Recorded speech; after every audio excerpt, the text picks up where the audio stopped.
इस मूवी की शुरुआत एक छोटी लड़की लिजी से होती है जो हमेशा की तरह सुबह जल्दी उठकर घर का सारा काम करती है और अपनी माँ कैथी के लिए नाश्ता भी तैयार करती है। और काम खत्म करने के बाद वह अपनी माँ को उठाने रूम गई। वही उसकी माँ कैथी आलसी और बेपरवाह स्वभाव की है और अब अपने पति से अलग रहती है। लेकिन आज का दिन लीजी के लिए खास था क्योंकि वह हमेशा के लिए अपने पिता के घर रहने के लिए जाने वाली थी और लीजी ने अपनी माँ का इंतजार किया और देखते देखते दोपहर हो गई। आखिर में कैथी उठी और अपनी बेटी के पास आई और देर से उठने के लिए माफी मांगी। फिर कुछ देर बाद दोनों कार से लीजी के पिता के घर के लिए निकल पड़े। रास्ते में माँ बेटी के बीच ज्यादा बातें नहीं हुई। उनका रिश्ता अब सिर्फ एक दिखावा बनकर रह गया। सफर के बीच उन्होंने कुछ देर के लिए गाड़ी रोकी और कैथी ने सिगरेट पी और अपनी माँ की पुरानी घड़ी लीजी को तोहफे में दे दी। लीजी हैरान होकर बोली, ये तो आपकी सबसे कीमती चीज है जिसे आपने कभी किसी को नहीं दिया। कैथी ने हल्की उदासी के साथ कहा, हाँ, लेकिन मुझे पता है कि अब तुम मेरे पास कभी वापस नहीं आओ, इसलिए ये घड़ी अपनी माँ की याद के तौर पर अपने पास रख लो। इसके बाद कहानी एक पुराने टाइम की याद में लौटती है। कुछ सालों पहले कैथी अपनी बेटी को एक जरूरी नाटक दिखाने के लिए अपने एक्स हस्बैंड के घर गई थी, लेकिन उस दिन लीजी अपनी माँ को देखना भी नहीं चाहती थी क्योंकि वह उसे एक अच्छी माँ नहीं मानती थी। इस बात पर दोनों में झगड़ा हुआ और गुस्से में कैथी वहाँ से चली गई। वर्तमान में लौटते हुए लीजी ने कहा कि वह सफर जारी रखना चाहती है क्योंकि उसके पिता और सौतेली माँ उसका इंतजार कर रहे। बहुत देर रात हो जाने के बावजूद कैथी ने गाड़ी चलाना जारी रखा। बाहर बहुत तेज बारिश हो रही थी, फिर भी उसने गाड़ी नहीं रोकी ताकि अपनी बेटी को आखिरी बार खुश कर सके। दोनों माहौल हल्का करने के लिए बातें कर रहे थे कि अचानक कार किसी चीज से टकरा गई। गाड़ी फिसल गई और कैथी का सिर डैशबोर्ड से टकराया जिससे उसे चोट लग गई। अब गाड़ी जंगल से घिरी एक सुनसान सड़क पर रुक गई थी। माँ की चोट देखकर लीजी ने तुरंत हेल्पलाइन पर फोन किया और उनकी हालत के बारे में बताया। वहाँ से जवाब मिला कि एम्बुलेंस भेजी जा रही है, लेकिन उन्हें कुछ देर इंतजार करना होगा। खून रोकने के लिए कैथी ने अपने सिर पर पट्टी बांधी। बारिश थमने के बाद दोनों गाड़ी से बाहर निकले और गाड़ी की हालत देखने लगे। कैथी ने टायर चेक किया और समझ गई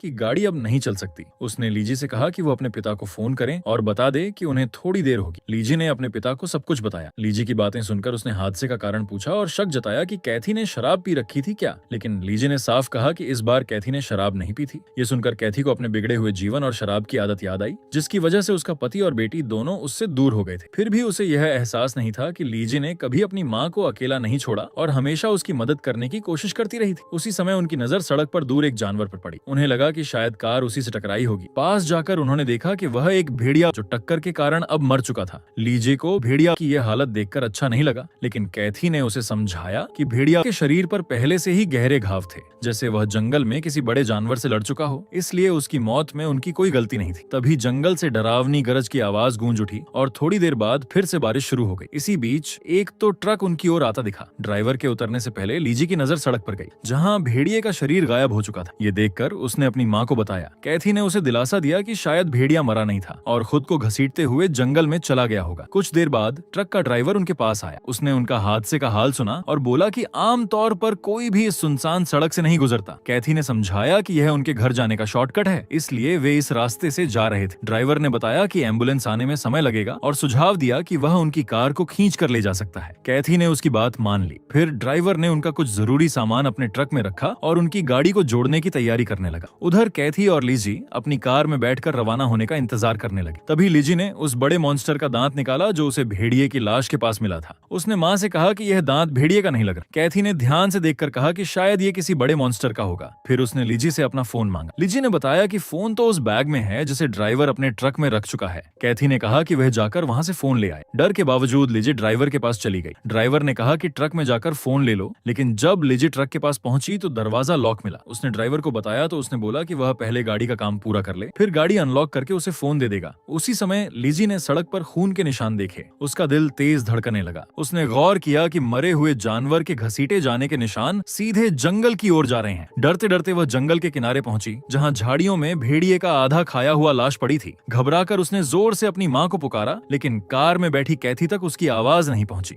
ये देखकर लीजी को एक पुरानी सुबह याद आ गई, जब उसकी माँ सो रही थी और उसने धीरे से कहा था कि वह अपनी माँ से नफरत करती है क्योंकि उसकी माँ वैसी नहीं थी जैसी उसे होना चाहिए थी। तभी अचानक उसके पीछे एक भयानक मॉन्स्टर खड़ा दिखाई दिया, लेकिन पल भर में वह गायब हो गया। डरी हुई लीजी भागकर कार में लौटी और हांफते हुए अपनी माँ से कहा कि उसने मरे हुए भेड़िए को देखा है। इसी बीच बारिश में ड्राइवर गाड़ी ठीक कर रहा था कि जंगल से डरावनी गुर्राहट सुनाई दी। उसने टॉर्च से चारों ओर रोशनी डाली। कार के अंदर कैथी ने बेटी को समझाया कि वो उस मॉन्स्टर की बातों को भूल जाए क्योंकि वे जल्द ही यहाँ से निकल जाएंगे। लेकिन लीजी ने डरते हुए पूछा कि इतना ताकतवर कौन सा जानवर होगा जिसने भेड़िए को मार डाला। कैथी ने उसे दिलासा दिया कि जो भी था वो उन्हें नुकसान नहीं पहुंचाएगा। फिर कैथी ने ड्राइवर को आवाज दी पर कोई जवाब नहीं मिला। वो देखने के लिए गाड़ी से बाहर निकली, लेकिन बाहर जाकर देखा तो ड्राइवर वहां नहीं था। तभी अचानक ड्राइवर का कटा हुआ हाथ कार के बोनट पर आ गिरा। यह देखते ही कैथी घबरा गई, भागकर कार के अंदर लौटी और अब माँ बेटी दोनों बुरी तरह डर गए। कुछ देर बाद उन्होंने देखा कि ड्राइवर जमीन पर घिसटते हुए अपने ट्रक की ओर बढ़ रहा है। वह बुरी तरह घायल था और बहुत डरावना दिखाई दे रहा था। तभी लिजी कांपते हुए बोली कि उसने दूर एक भयानक मॉन्स्टर देखा है, मानव जैसा लेकिन बहुत बड़ा और तेज दांतों वाला। ड्राइवर ने ट्रक का दरवाजा खोलने की कोशिश की और उसी समय वह मॉन्स्टर ने ड्राइवर को घसीटकर गाड़ी के नीचे ले गया। ड्राइवर की दर्दनाक चीखें सुनकर लिजी और कैथी दोनों सुन्न रह गए। लिजी रोने लगी क्योंकि उसे यकीन था कि मॉन्स्टर जैसी कोई चीज नहीं होती, लेकिन अब उसका यह यकीन झूठ में बदल गया था। माहौल शांत होने के बाद कैथी ने देखा कि ड्राइवर का ट्रक का दरवाजा खुला हुआ है। उसने लिजी से कहा कि वह ट्रक जाकर देखेगी और अगर चाबी वहां मिली तो वे ट्रक लेकर यहाँ से निकल जाएंगे। लिजी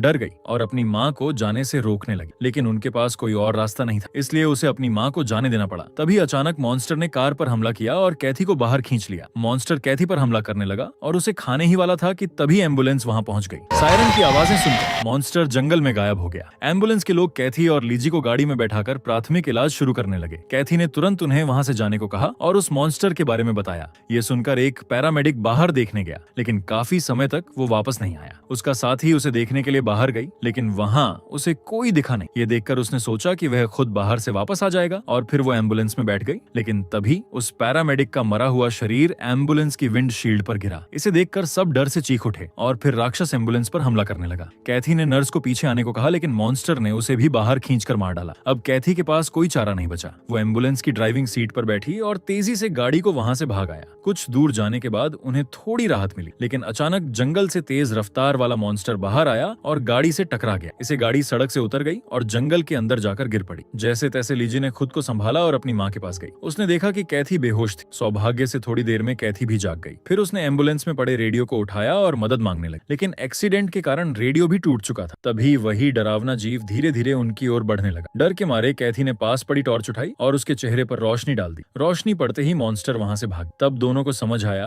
कि यह मॉन्स्टर उजाले से डरता है। अब दोनों को थोड़ी राहत मिली, लेकिन उन्हें पता था कि खतरा अभी खत्म नहीं हुआ। ऊपर से कैथी गंभीर रूप से घायल थी और खून थूक रही थी। फिर भी उसने खुद को संभाला, गहरी सांस ली और लिजी के पास गई। कैथी ने कहा कि उन्हें सड़क की ओर वापस जाना होगा क्योंकि कोई नहीं जानता कि वे इस जंगल में है। उसने एक योजना बनाई और लिजी को समझाया कि उसे क्या करना होगा। उसने बोला कि वह खुद राक्षस को अपनी ओर आकर्षित करेगी और जैसे ही मॉन्स्टर उसके पास आएगा, लिजी को बिना देर किए तेजी से वहां से भागना होगा। लेकिन लिजी इस योजना को स्वीकार नहीं कर रही थी। वो बिल्कुल नहीं मान रही थी कि उसकी माँ इतना बड़ा जोखिम उठाए। फिर भी कैथी ने उसे भरोसा दिलाया कि वो टॉर्च और मशाल दोनों साथ लेकर जाएगी और जैसे ही लिजी सुरक्षित जगह पहुंच जाएगी, वो भी फिर उसके पीछे आ जाए। लिजी जानती थी कि माँ झूठ बोल रही है, लेकिन डर और मजबूरी में उसने माँ की बात मान ली। वहीं कैथी जानती थी कि अब उसके पास ज्यादा समय नहीं बचा, लेकिन जो समय उसके पास बचा वो अपनी बेटी को इस भयानक स्थिति से बचाने में इस्तेमाल करेगी। इसके बाद माँ ने अपनी बेटी से अलविदा कहा और जलती हुई टॉर्च लेकर जंगल के अंदर चली गई। जब वो एम्बुलेंस से कुछ दूरी तक पहुंच गई, फिर उसने मॉन्स्टर को अपनी ओर आकर्षित करने के लिए जोर से चिल्लाने लगी। कुछ ही देर में जंगल से डरावनी गुर्राहट सुनाई थी। अपनी बेटी को बचाने के लिए उसने मशाल को बुझा दिया और खुद को मॉन्स्टर के हवाले कर दिया। तभी मॉन्स्टर अंधेरे से कूदा और कैथी पर हमला कर दिया। उसने उसे काटना शुरू किया, जिसकी वजह से कैथी बहुत तड़प रही थी। लेकिन तभी लिजी वहां आई और हथौड़े से मॉन्स्टर पर हमला करने लगी। मॉन्स्टर चौंक गया और धीरे धीरे लिजी की ओर बढ़ा। तब लिजी ने पास पड़ी टॉर्च उठाई और रोशनी सीधे मॉन्स्टर के चेहरे पर डाल दी। डर कर मॉन्स्टर वहां से भाग गया। इसके बाद लिजी अपनी माँ के पास गई।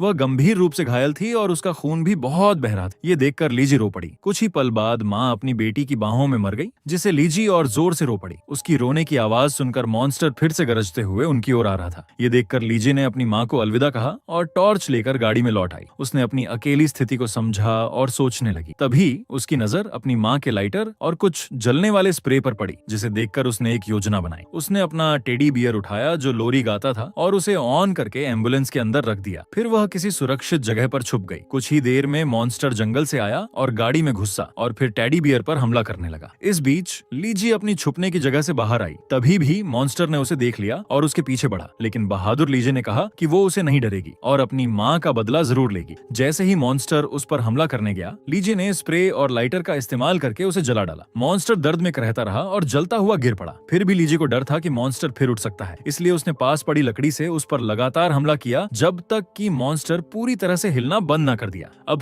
सूरज उग रहा था। लीज जंगल से बाहर निकल रही थी और चलते चलते उसे याद आया कि उसने और उसकी माँ ने बिना डर के अपने भय का सामना किया था। अब उसके लिए सबसे मजबूत याद यही थी कि माँ ने मुश्किलों में भी अपने प्यार और बलिदान से उसे बचाया। और यहीं पर यह मूवी खत्म होती है।